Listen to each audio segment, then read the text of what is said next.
right, what's going on, everybody? For Cryptocurrent, I'm Stephen Miller, and you're watching Cryptocurrent Live, the show where we take you through all of the latest news in cryptocurrency and the blockchain, and even more so today, the metaverse, so that you can get a little bit more up to date and get yourself a little bit more educated and wise on the subjects.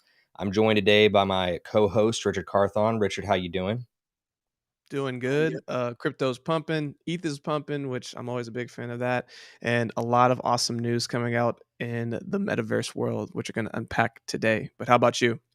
Look, man, it's been a great day in crypto land per usual. A lot of really great stuff is going on in NFTs in particular. I'm still really excited about that space. Um, Gas could be lower though. Uh, Oh my I gosh. would not complain if you are at all involved in the Ethereum ecosystem right now. The typical gas line right now is about 200, and that is absurd. Brutal.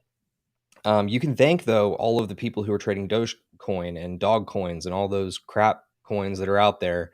They're the ones driving gas up. But we got a great show ahead. I'm going to forgive those people for now.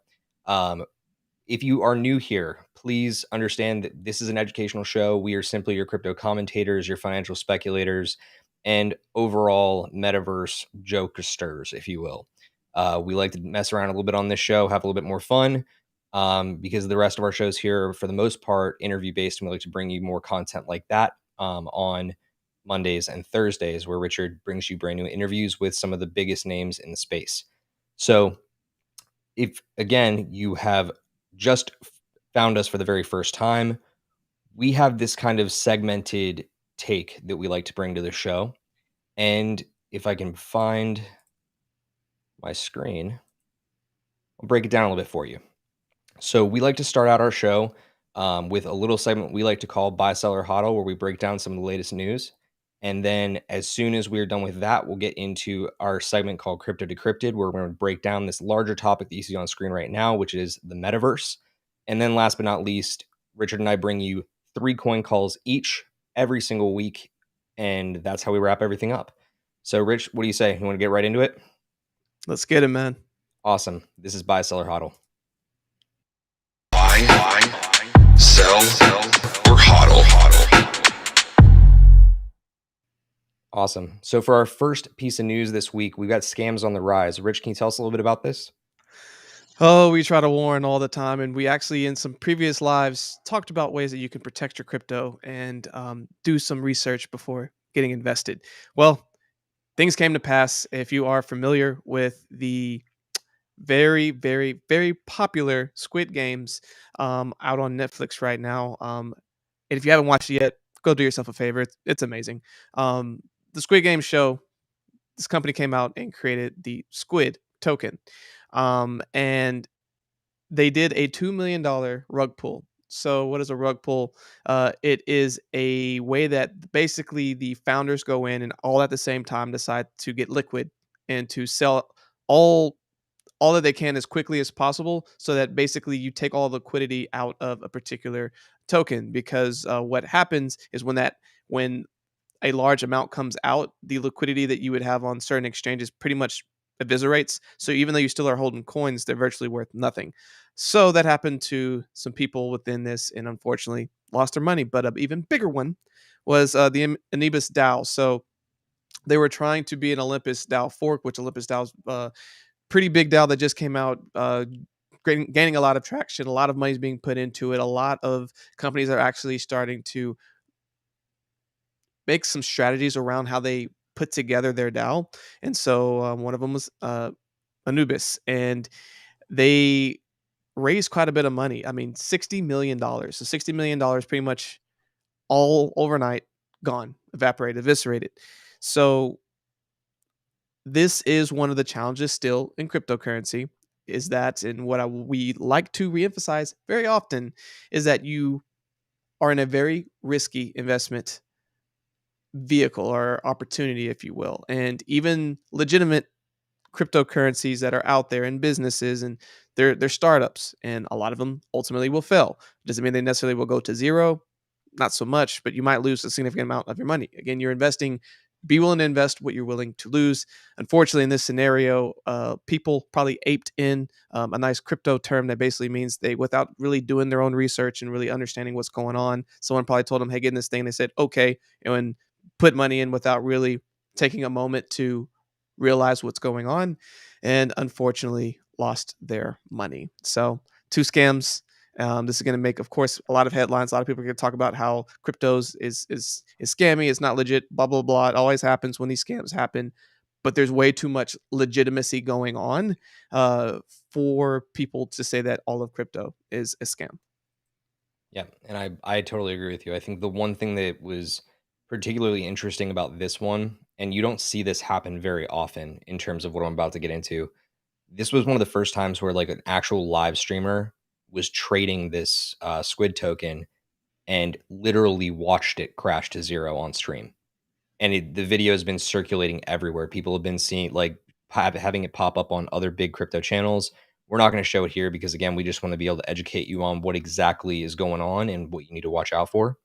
But long term, be warned, be safe, protect your downside risk, and do your very best. Like, look, people are going to play that high risk game of like playing the shit coins, the dog coins, anything that's a meme token, but still protect your downside. There were people that lost $460,000 at the max on the Squid Game rug pull.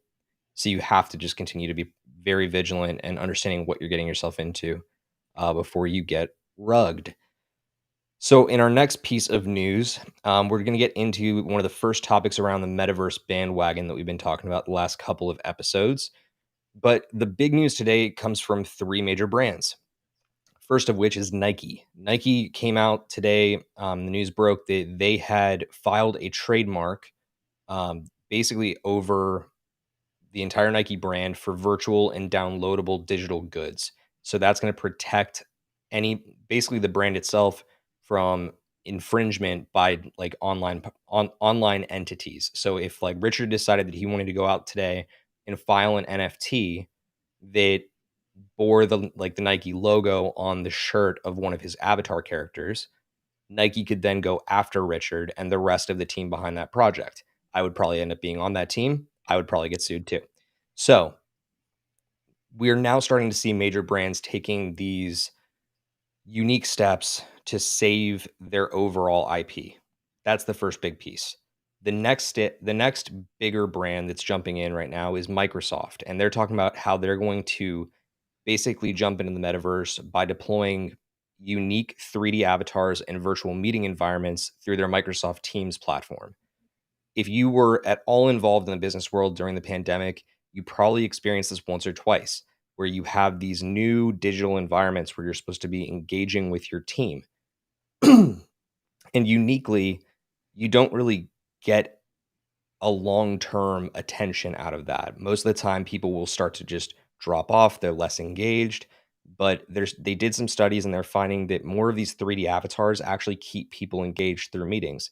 So they're going to start deploying them as NFTs and issuing them to like specific members in their own organization first to trial it. And then you're going to be able to actually get your own 3D avatar and utilize it within their Microsoft Teams virtual meeting environments. Pretty interesting stuff. The next really big piece comes from the brand within the decentralized space called the Sandbox. The Sandbox is a metaverse gaming platform in its own right.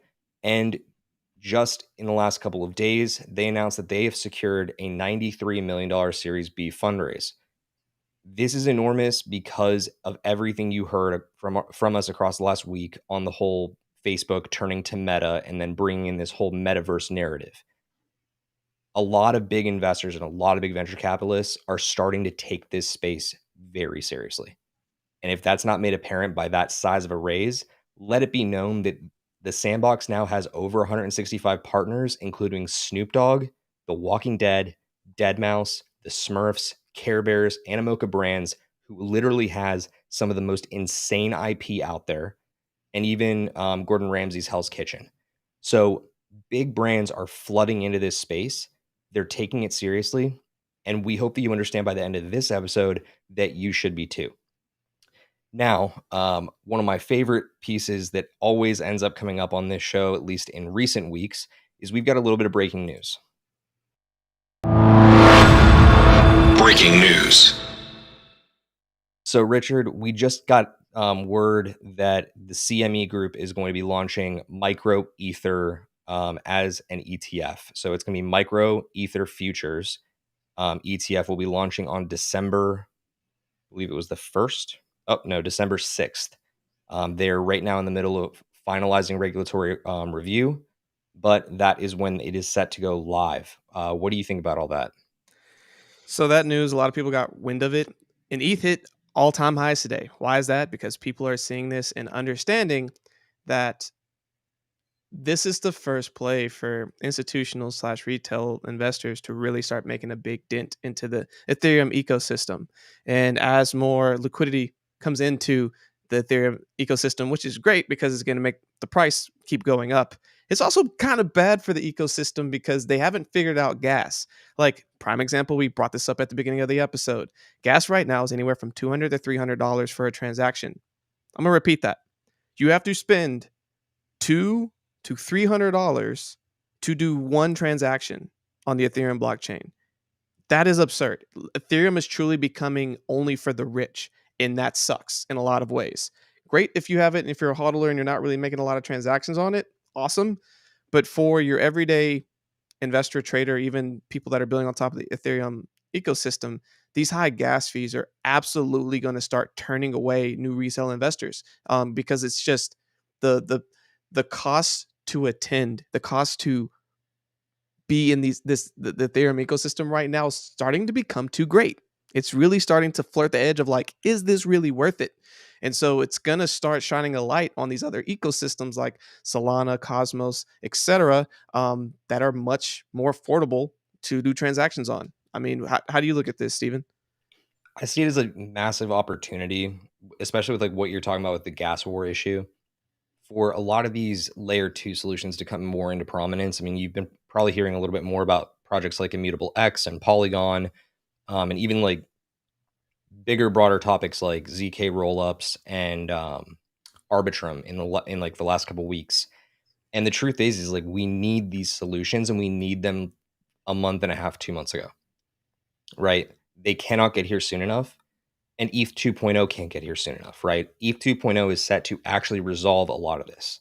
So, in my opinion, if I'm an Ethereum user and I'm taking this big breaking news piece, I'm encouraged because people are starting to take it seriously in the mass adoption sense. But we need to get to these solutions faster because now that they're going to start taking it seriously, they're going to flood in. And we're not ready for that. We're just not. So I want more people to be using these platforms, but I don't want them to get like over congested. To your point, Solana, like it is fast, it is scalable, but every single network and every single layer solution right now has their own difficulties they need to work out. Reaching scale is going to be tough, but I think it's doable. And I think that overall for crypto, that's a really big sign. And if I'm buying, selling, or hodling on any of these stories, it's that breaking news piece. I'm going to buy more Ethereum today. So I hope that you guys enjoyed that segment for our buy, sell, or hodl, bringing you some of the latest news in crypto. If you did, please let us know what you think in the comments below. Otherwise, make sure that you like and subscribe and join us every week here for Cryptocurrent Live. We've got Richard's pointing at buttons all over the place, but Everywhere. oh yeah, but we got all this content coming out Monday and Thursday as new interviews, and of course these live shows come to you every Tuesday and Friday at 7 p.m. Eastern. That will be changing soon. More on that later. But let's jump into our next segment, which is, where did it go? Oh, there it is. We're gonna do a little crypto decrypted. Crypto Decrypted.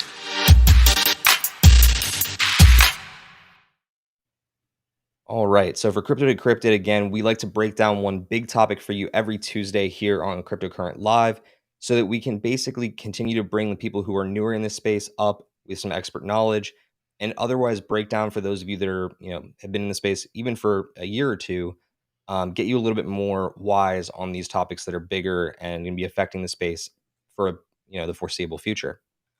The big topic, as we mentioned earlier, for this episode is the metaverse. Everybody's eyes are on it since that big Facebook announcement. So we're going to take this apart a little bit. What really is the metaverse? In our first example, I want Richard to take this. Richard, talk to me about this like Ready Player One element of the metaverse. How does that play in? So first off, a good definition I think is by an Investopedia, and it defines metaverse as a digital intersection of social media, augmented reality, virtual reality, gaming, shopping, cryptocurrency, and actual reality. Now that is a mouthful, right?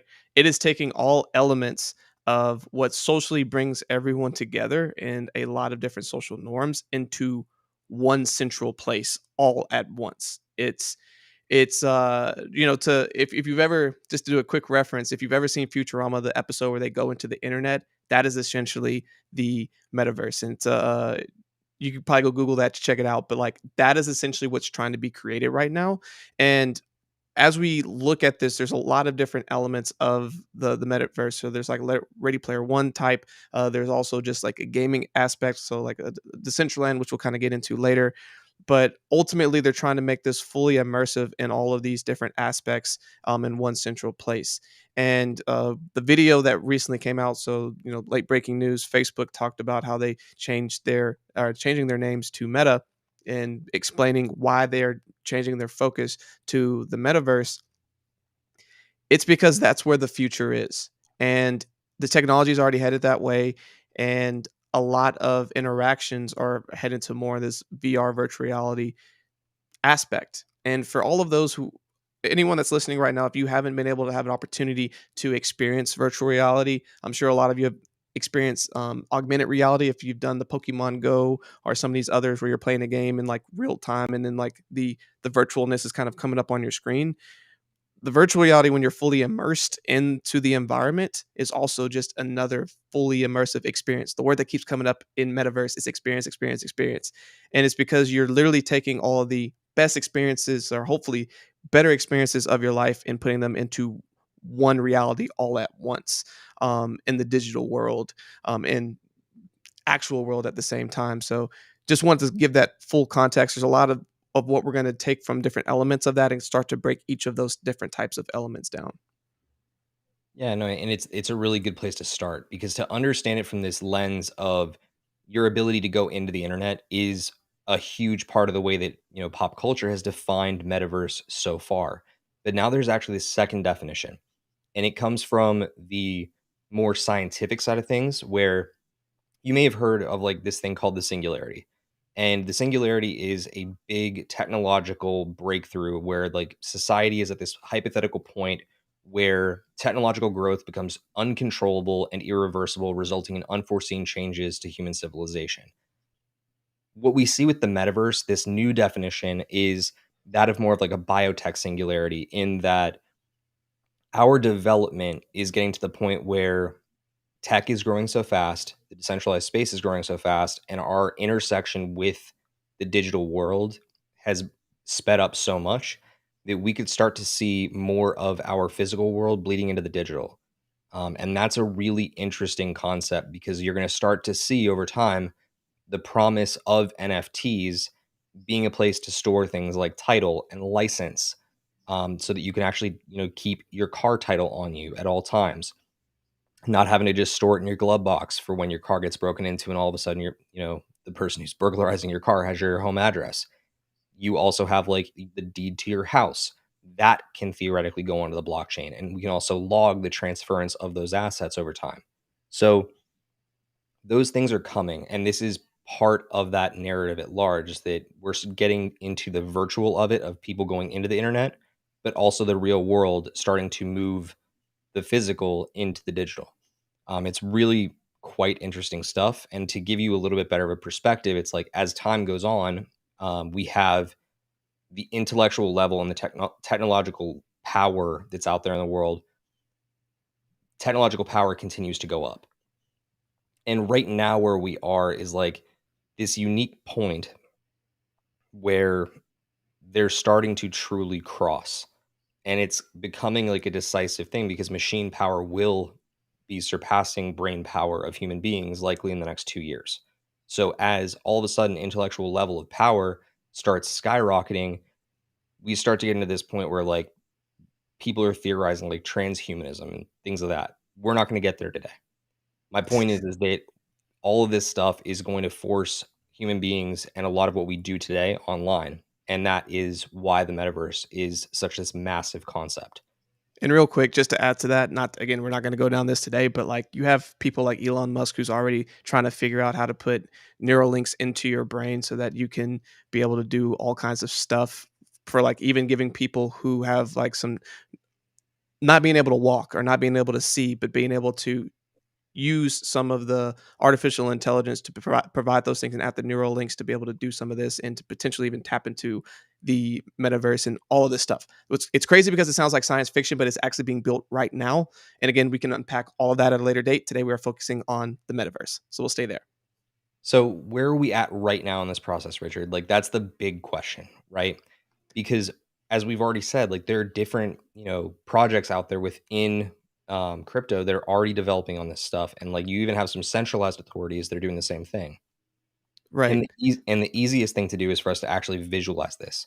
So if you're, listening to this right now in our podcast recast, I want to encourage you real quick, go over and check us out on YouTube, because a lot of this we have to take visual and we don't want to like leave you out, but at the same time it's essential that we visualize this stuff. So right now, and we had this graphic on the show a couple of months back, we have this timeline of like what the next 10 years looks like within the crypto and NFT space. And this was put out by Punk 6529, who again we spoke about earlier on the show. And 6529 operates totally anonymous online, but he postulates that we are currently in this phase that is like between digital collectibles and digital art. We're not yet to the point where like the blockchain has embraced gaming yet or brands, but we're moving towards that. And it's kind of like this stepping stone game. You have to have collectibles before you can have art on the blockchain. You have to have art on the blockchain before you can get to gaming, because those assets have to be held and even, be secured. And as time goes on, we build towards the metaverse. As it stands right now, we're 4 off of being into the metaverse. So, Richard, where exactly do you see it, I guess, from a contextual standpoint for our podcast listeners? Where is it that we are right now, and how quickly are we getting to metaverse? Metaverse is going to take a lot of time to develop to where it's fully immersive and it's doing all the things that is being discussed. There's already metaverses that are out there and they are pretty basic in the technology. So imagine, I don't want to go too basic and say like it's like Atari level. So if you think about gaming, think about the very first game that came out, Pong, and then to where we are now where there's freaking PS5s that's in 4K and all that kind of stuff. We are not necessarily Atari, but we're probably a couple of steps above. So we're early like games that you were using little joysticks for, and they're in like 2D pixel. So like we are super early in the process of building out the metaverse ecosystem. So there are some games and some advanced that are like starting to make it a little bit more. The graphics are getting a little better, but like still the basic utility and how you move around and interact with the metaverse world is still pretty primitive. So again, I would say we are extremely early. I'd say we're in like the 1980s, maybe early 1990s worth of like gaming capacity, if you will. Yeah, I mean, to be very clear, like we're very early, and you hear that said a lot in the space at large. But in the world of metaverses and NFTs and digital assets, from like the collectible standpoint, we could not be earlier. I think the thing that I want to get to is connecting the dots there that you were getting at, Richard. Like, what is your favorite open world game? Oof. I know I'm putting you on the Open spot. Sorry.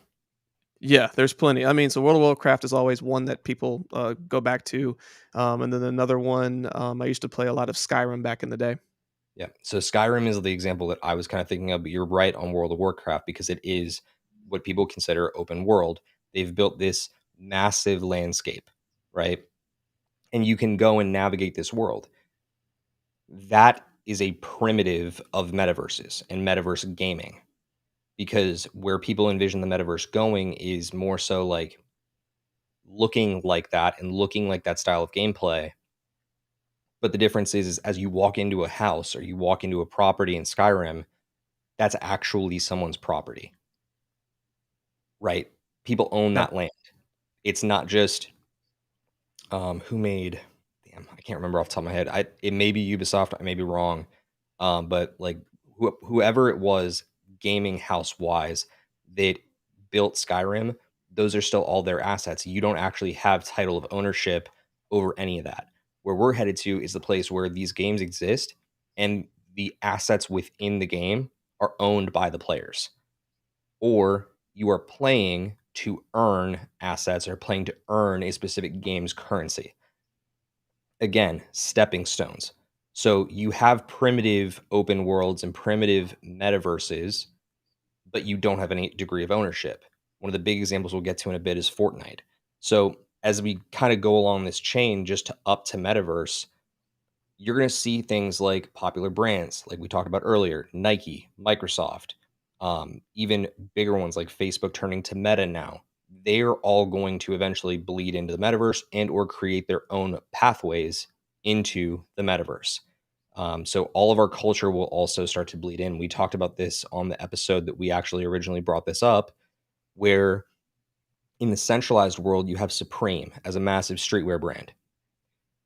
In the metaverse, the equivalent right now is Bored Ape Yacht Club. They have their own brand and they're a premium brand within the space. So you have foundational building blocks already being placed.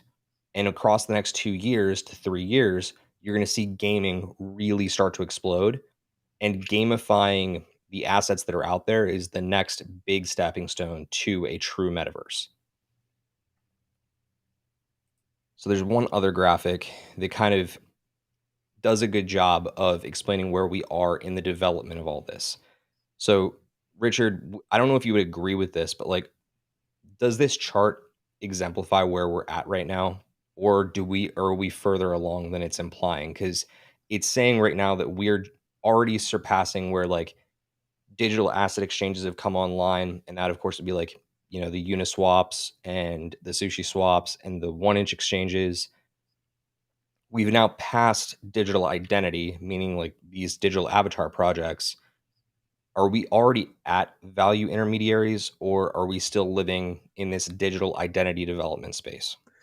I'd say we're still in the digital identity space. So for all those who are just listening in, the chart goes from left to right: cryptocurrencies, digital verifications, digital assets, digital asset exchanges, digital identities, value intermediaries, smart contracts, DAOs, and it has digital identities pretty much in the middle. And I think that's a safe place to put it. I think we are flirting with value intermediaries, but I don't think we're quite there yet, because with the NFT plays, with everyone coming in here, with everyone trying to figure out like, okay, how do I get an NFT, then bring it into the metaverse or bring it into one of these places, and creating my avatar, and then like whatever that avatar is that the same avatar that I want as I go into different metaverses, or is it the same one as I go into each world, or do I want a specific avatar for each different type of world? Like, people are trying to figure out what their digital identity is going to look like. Yeah, I think that'll continue to expand. I mean, people are going to have greater definition to that as time goes on. And I mean, another really good example of that is what you've started to see even in the recent months, because we just got past Halloween, and a lot of these NFT projects like brought out derivatives and like doing Halloween versions of their existing avatars because they want you to be current. They want you to be having fun, not just with the one avatar that you purchase, but within their existing ecosystem. So digital identity is a really big piece of this. But as we start to develop more towards a metaverse, you have to have those following three pieces: value intermediary, smart contract, and then functional DAOs, decentralized autonomous organizations.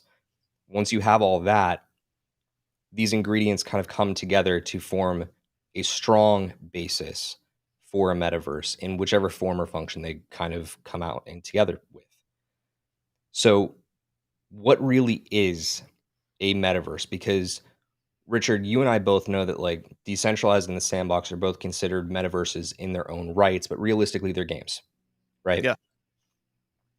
The real world, the centralized world today, has their own metaverses developing. And we're going to get into that in a second. But how do we get there? Like what are the projects that exist right now that build the road there? So The first one we need to get into is SuperFarm. So tell me yeah. a little bit about what is going on and how that fits into the pathway. So I'll let you speak to Superfarm. This the two other ones I want to speak more on.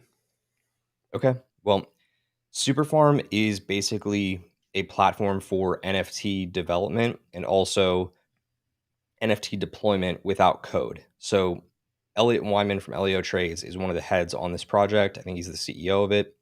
And the entire goal was to create an easier pathway for the everyman to be able to enter NFTs and create their own NFTs. Superfarm enables that, but they also have their own little hooks into the metaverse. They're developing games internally. They have launch pads to enable other um, up and coming projects to get their games and their NFTs out there to then build into the greater metaverse. And they even have their own partnerships going on right now with other metaverse projects to help build out the overall ecosystem. Stuff like this, the launchpad plays, the NFT deployers, they're the ones that enable projects like Engine Coin. So Yep. Engine and its ecosystem are a really big deal for gaming. So I'm going to pass that one off to you. So what is doing, which is they like to tagline themselves as NFTs for everyone. They are allowing you to create NFTs that can go from each of these gaming worlds.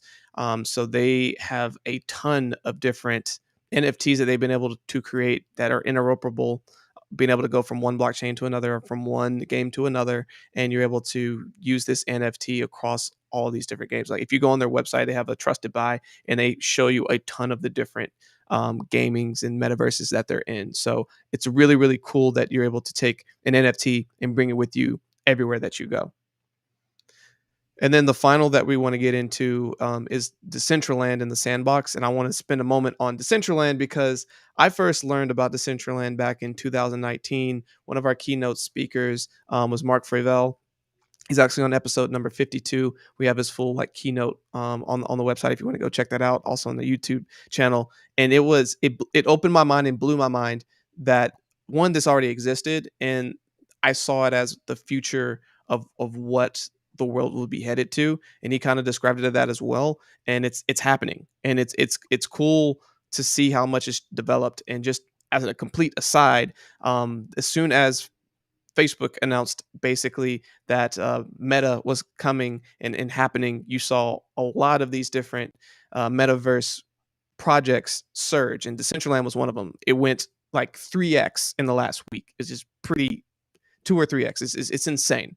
So Decentraland is awesome. Highly recommend checking that out. It's a really cool experience, but another really awesome project in the space. Yeah, so again, Decentraland and the Sandbox especially, like it's important to get your like head around this. They're built right now as games. Okay? They're places that you go and you interact with other people socially, you see the land that is currently being developed, but people make the case that like that is the metaverse. That's a massive part of the metaverse, and they're not wrong. But if you backtrack to Engine Coin, that entire ecosystem they've built through Engine Coin, Engine Starter, and Efinity set the groundwork so that you can actually interoperate between these ecosystems. So they're actually empowering the metaverse. They're giving people the ability to interoperate at a heavier level, which you said. And I like that is the big deal of all of this. We'll keep diving into that in a bit. But the more interoperable this space gets, the better it's going to be long term. That's why when we move into this next topic, which is the centralized metaverses, I want you as the listener to kind of get your head around the fact that all of the centralized metaverse players, they don't want interoperability because they want your money. Okay? They Yep. want to keep you within their metaverse. They want to keep you within their asset house. Perfect example right off the bat that I'll give, and then Richard, I'm going to let you hit on Roblox and Meta. Within Epic Games, Epic Games has already said they've got an NFT friendly strategy going forward. They're developing it right now. They want, players of Fortnite to be able to actually have ownership of their skins and be able to sell it and trade and like exist within their metaverse, as they're calling it. and be able to move those assets from one game over to the other and play with them on different in different gaming ecosystems. They want to keep you in their ecosystem, right? They don't want you to Yep. go and be like taking your Fortnite skin over to Decentraland and playing in the decentralized world. That's not their goal. So talk to me about how some of these other centralized metaverses work and why it is that we are so positive on the decentralized metaverse over the centralized. So decentralized is obviously going to give a lot of more flexibility and freedom and power to the end user. Decentralized is going to be easier onboarding, easier to come in, understand what's going on, have someone hold your hand, and easier for you to spend your money within an ecosystem and get wrapped into the world. Why Roblox has been extremely successful, which they're on everything from Google and Apple stores, Amazon App Store, Xbox One, Microsoft, etc. I mean, you know how those ecosystems work. They allow you to go in, start building things, but you're going to pay to play and get like extra skins, etc., etc. And you try to like level up to show whatever, but then your world ends there. It's not like you can then take everything that you just spent your money on and then take it to another world. Same thing currently. Not to get too far off, you brought up the example of what's going on with uh the shooter game that they have like the different, they Talking can like Fortnite. dance and Fortnite. Same thing with Fortnite. You go on there, you spend all this money, you go to all these different worlds, and like you can't take your Fortnite character and now go to Decentraland or etc. They want you within their world. Same thing with Meta, with Facebook. You really think Facebook is going to want you to take everything that you're doing in Facebook and go to other platforms? Like there's going to be other companies that are eventually going to come out and corporations that are going to try to go and create their own metaverses, and they're not going to be interoperable. Just like Steven said, at the end of the day, they're a business and they want you to have an amazing experience within their metaverse and never leave. So what their play is going to be is, how do we make this as easy as possible, an amazing experience, and put up the blinders to the rest of the decentralized world that's out there and say that you want to be in our world because it's going to feel safer, easier, and it's going to be quote unquote the best. Yeah, and I mean, like, look, when we talk about Meta, like across the last 2 episodes, the fact that Meta is doing what they're doing and they're moving away from Facebook and they're bringing more exposure and more eyes onto this concept of metaverse, it's a great thing for metaverse at large. But let's not get this twisted. They literally are doing this because they want to maintain control over you. Like, they only care about having control over you. That's it. Okay? Mark Zuckerberg is not doing this for the betterment of society and all the human beings out there. Like, that's not the game. The game is to continue to commercialize individuals. Richard, I know you've heard this, but like, if it's free, then like it's not the asset, it's not the value. Like, you are the value, Yep. right? The platform is using you. It's using your data. It's using you as a function. There was a while ago where there's like this project that like you played the game and it said you were mining, right? But realistically, you playing the game was actually mining for the company. That's the Yep. entire purpose. Your computation was actually providing the company more cryptocurrencies. So you were actually working for them for free, basically. So don't ever think that when like one of these centralized authorities come out, like that they're creating a metaverse for like the betterment of society. They're doing this because they want to continue to remain relevant when metaverses actually deploy. That's a really important distinction to make. So I guess the question from here is, unless there's something else that you wanted to touch on, when metaverse? Like, when is this realistically going to happen? What's next? When are we going to see this come to fruition? What do you think? So the metaverse is already here. They're just in its primal form. They're still being developed. They still have a lot of legs to be built out. We're gonna, in our picks in a bit, you're gonna hear about a couple of different really cool projects that are out there, and a lot of them are games. But eventually, they're gonna be less of a fully immersive game and just more of like a experience. Not to abuse that word today, but like as this continues to develop, it's gonna take time. This kind of development, like this is hard. This is very, very hard, very technical. How do you make like the user onboarding? Because then there's other elements you got to start bringing into it, right? It's the hardware. There has to be hardware that comes with the software and you then have to create that and then make it in a place to where it is affordable so that more people can have it. So then you have mass adoption. There's a lot of layers to this for this to be fully rolled out. So I'm calling this a 5 to 10 year project, but like before we really start to see like the true metaverse and the way that we envision it being. I again, I see this as being at least 5 to 10 years out. Yeah, so look at like the one thing that you just said, and it's like really important to get at. Like there's going to be hardware and software involved in this. It's not just exclusively software. It's not going to be you just playing with your avatar, sitting at your computer and watching it go through this open world.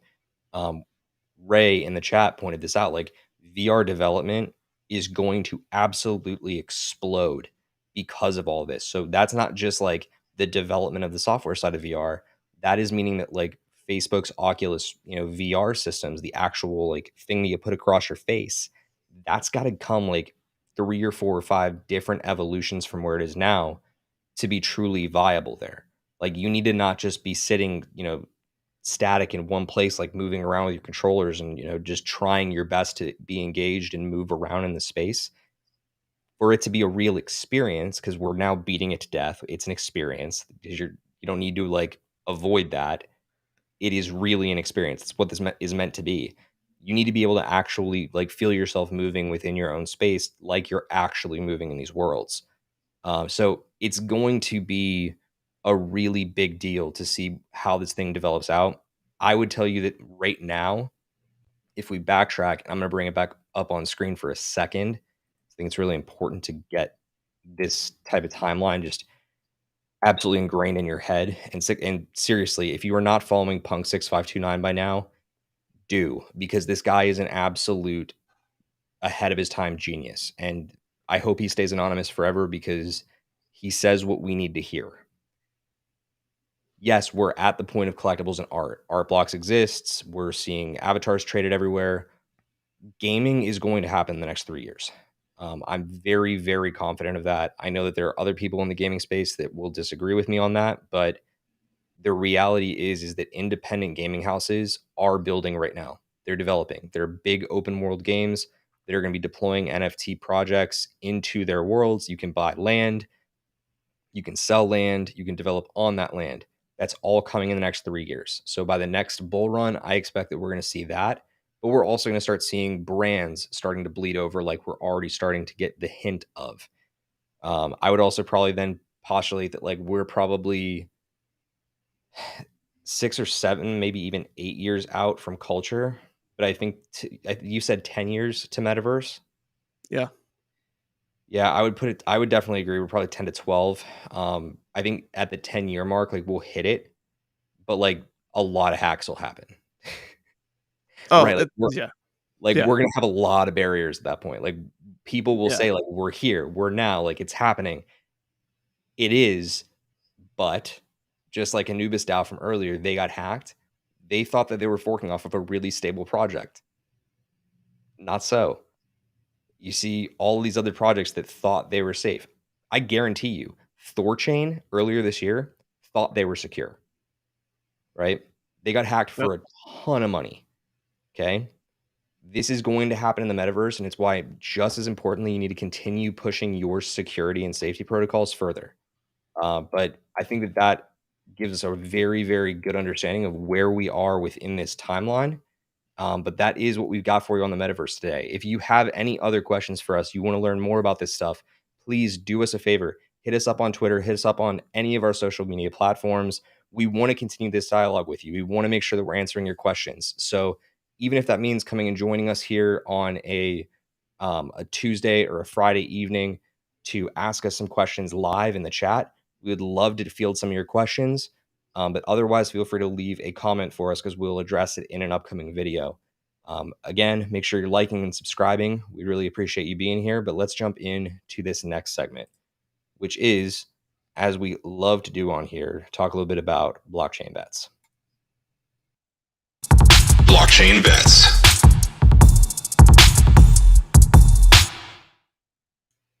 On this week's blockchain bets, just like every week, we take you through a blue chip pick, a mid cap pick, and a micro cap pick, one for each of us, and then we kind of like to weigh out who won week over week. But this week, because we've dived so much into this whole metaverse conversation, In our Tuesday live stream, we are going to focus primarily on those projects that are touching the metaverse in some way or are directly related into the development of it. So, Richard, tell me a little bit about your first pick in your blue chip. Axie Infinity. Learn this name. It's a game in the cryptoverse, the metaverse, and it is absolutely exploded in the last year. Let's just go ahead and just look at the price a year ago. So when it first came out, it was worth roughly 15 cents. As of today, it is worth $140. Okay. So just doing some quick math, that is 100x. That is 100x in about a year. I just want to resonate that just for a quick second.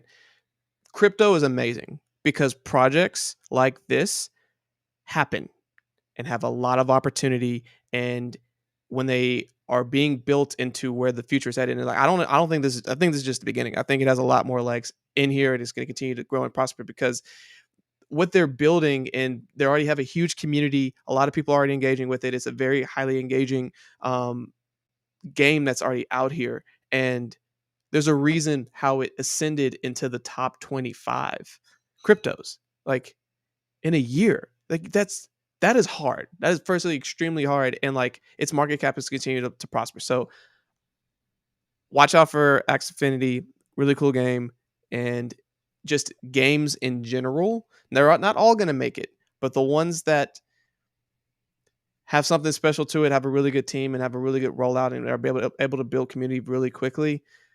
The opportunity and the upside on these cryptos are just insane. And I mean, I think the one thing that's missing from that people need to understand a little bit better is these are the projects that are doing play to earn the right way. They're doing it in such an explosive way that like actual like countries and populaces are able to actually have a daily job that is full-time play to earn gaming. You see that in the Philippines, you see that in Malaysia right now with Axie Infinity. They've created that in real life economy because of the way they've deployed this game. They're going to be here for a while. I don't know what their roadmap's like, but I think it's a really good pick, Rich. My pick in the blue chip world this time around is something that you probably wouldn't expect. And I'll spell it out for why. My pick this week is Polkadot. Reason is this. You heard us lean into it when we were defining metaverses earlier, and if you need to play that back, feel free to go back and rewatch it a couple of times. It's really important information, but the entire premise of Polkadot is interoperability. If these chains do not interoperate, especially when it comes to metaverse development and NFT deployment and trading and all of that, the overall impact of metaverses is going to be extremely limited. And as we right now see Polkadot rolling towards its parachain auctions in the next coming weeks, I personally believe that one of the very first auction winners there is going to be a project brought out from Engine called Efinity that is going to specifically like work on making NFTs interoperable. So I think it's a really big opportunity within the blue chip category. Don't sleep on Polkadot for sure, despite the fact that it has recently pumped to its all-time high. I think there's a lot of room to grow. But let's move into the mid caps. Again, mid caps are anything from the 26th position in terms of market cap down to 100. So Richard, tell me a little bit about your mid cap. Talked about earlier, Decentraland. Decentraland's awesome. What they're building is really cool. You could go and buy digital land. As crazy as that sounds, 2 years ago, when Carl came on and was explaining the community, and people were spending hundreds of thousands of dollars for virtual land, for prime real estate in this virtual metaverse, my mind couldn't wrap around that. And now some of those prime real estate locations are being flipped for even more money. So again, as you think about these virtual worlds, being able to buy virtual property, being able to build virtual homes and put your NFTs within these homes to be able to display to all your friends and family and to do virtual events and conferences and all this other kind of stuff. Decentraland has been having that forward thinking and putting a lot of those types of experiences wrapped into this world. I don't see them going away anywhere anytime soon. And again, they pumped basically 3x in the last week. So yeah, 300% is nothing to turn your nose up at. one of the things that needs to be said is like, you got to understand, guys, like while we're calling projects like Decentraland right now, we're also calling their actual land. So like, don't limit yourself to just looking into going up to Coinbase and buying some mana. Go do some diligence into what it looks like to actually be a landowner in Decentraland, or being a landowner in my pick, the Sandbox. These projects have assets out there that are available for purchase right now. You can go even further, and it's not on my board. I'll make a comment to it later, but there are other land projects that are rising just as fast as these are, but they do not have a market cap that has them on your radar regularly. So, for a similar reason to why Richard likes Decentraland, I like the Sandbox. I like it more so because I think they have more partnerships already built in. Um, they had a massive, massive pump across the last 3 to 4 days as well.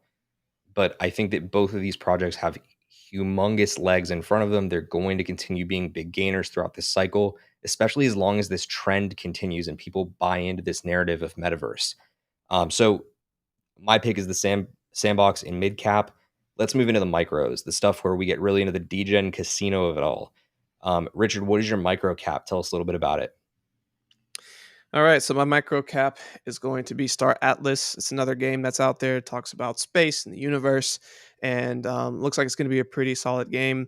Again, if you get into the straight degen market and why people are paying attention to it, you could have got it at a little under a penny about a week ago, and it got all the way up to its current price of about 14 cents. So that's a solid 14x in a week. And again, it has some even more opportunity to keep going in the right direction, because again, people are paying attention to metaverse games, metaverse plays, and games that have growing communities and a lot of devs behind them to actualize the types of games that they're trying to make and have them be fast. So again, Star Atlas, another really cool opportunity to be looking at. One word of caution there is on some of these, like that are specifically in gaming, be cautious of the pump, because if they did recently pump, a lot of the times they do have a pullback. If you want to get an entry point to it, make sure you're buying on a pullback. Just really important basic investment fundamental there. Star Atlas on release did just dumb money. Like what they pumped something to the tune of like 1,000 or 2,000x on release, and then they pulled back hard. Yeah. So like this is another example of that. Like, yeah, Star Atlas is there. They've got a game that's functional and they're working out the bugs, but find a good entry point. Do some more diligence on what a good entry point looks like. My final pick, my micro cap this week, it is something that our friend Ray in the chat would probably really appreciate. It's called Render Token. What Render is all about is they are namely working on like the enablement of AR and VR deployment within the decentralized space. So when you are looking to move physical goods visually into the multiverse and the metaverse. Sorry, I don't know why I just went full Marvel and referred back to the multiverse, I was like, but what? yeah, no, don't worry about it. We're good. It never happened. So Render Token is a really big player within that in bringing VR on a blockchain. Think of it that way. It is also extremely micro cap right now. It's such a small project. But because of everything that we've had going on in the last couple weeks, Render Token is a project with just ridiculous upside. And I imagine that before the end of this cycle, it'll pump big, but I would keep my eye on it going forward as well. But look, that's going to wrap up our blockchain bets picks for this week.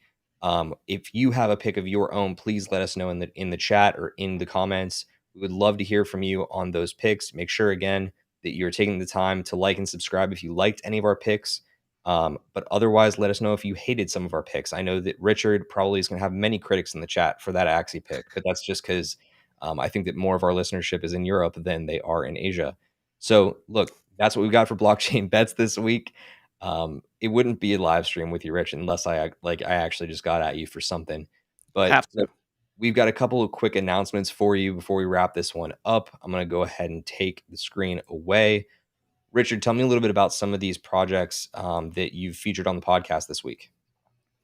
Yep. So yesterday we had Tesperan and Simon Lebscher with everything that's going on with Liquidity. They have a multi-chain approach to crypto wallets. Extremely cool. They're really trying to be smart with providing liquidity, with also having equality and having access. And I think they have a really great, unique approach to how they're approaching that. So give that a good listen. Again, that released yesterday. And then coming up this Thursday, we talked to Abhich Singh, who is with Persistence One. And Persistence One is a really cool protocol that's allowing exposure to multiple asset classes. So you can do liquid staking, NFT staking, synthetics, and it's going across multiple chains to be interoperable. I think this is going to be a really, really cool product for everyone to be more aware of. And I'm looking forward to actually utilizing it myself. No doubt. And look, as always, guys, we also bring you weekly content up on our blog at crypto-current.co. Our team up there has put out some really, really great content throughout the last couple of weeks. So please go up and check that out. We've got articles on types of crypto, how you can stake your crypto, and even bring you a little bit more knowledge on projects like what is an NFT or what is Dogecoin. So if you're looking to get more educated on that and you just don't want to hear us talk to you about it, do your reading, do some more research. But that is just about all we've got for you this week. I do want to take one final moment to mention the other part of Metaverse that we didn't get into. We were thinking about doing like a little bit section for calls on NFT projects and stuff like that. So, Richard, I want to ask you and put you on the spot again. Do you have an NFT project to watch this week?